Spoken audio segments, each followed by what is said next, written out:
வணக்கம். நான் மெய் ஜோதிட ஆலோசகர் கே கார்த்திகேயன், கள்ளக்குறிச்சியிலிருந்து பேசுகிறேன்.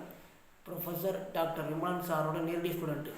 இன்றைக்கு நாம் பார்க்க போகும் தலைப்பு, பழைய நூல்களில் சொல்லப்பட்ட ரோகிணி நட்சத்திரத்தின் பலன்கள் என்ன என்பதை பார்க்க போகிறோம். ரோகிணி நட்சத்திரத்தில் பிறந்தவன் அடிக்கடி நீரை அருந்தக்கூடிய இயல்புகளை உடையவன், நல்லவற்றை சொன்னால் ஏற்றுக்கொள்ளக்கூடிய மனநிலை உடையவன், மொழிப்புலமை உடையவன், அரசனாகவோ அல்லது அரசனுக்கு சமமான வாழ்க்கையை பெற்றவனாக இவன் இருப்பான். இரும்பு வணிகம் செய்யக்கூடியவனாகவும் இருப்பான், தனவந்தனாகவும் இருப்பான்.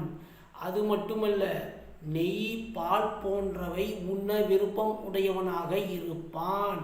பெருங்கண்ணங்களும் சற்று நெருங்கி காணப்படுகின்ற புருவங்களும் உடையவனாகவும் இருப்பான். ஒரு நாளும் நடுநிலை தவறியவனாக பேச மாட்டான். திண்ணமாக உள்ள கால்களை பெற்றிருப்பான். கம்பீரமாக நடக்கக்கூடியவன். இதுவே ரோகிணி நட்சத்திரத்தின் பலன்கள். சப்ஸ்கிரைப் பண்ணுங்கள், ஷேர் பண்ணுங்கள், பெல் ஐக்கனை கிளிக் பண்ணுங்கள். இந்த வீடியோ அனைவருக்கும் சென்று சேருங்க. நன்றி, வணக்கம்.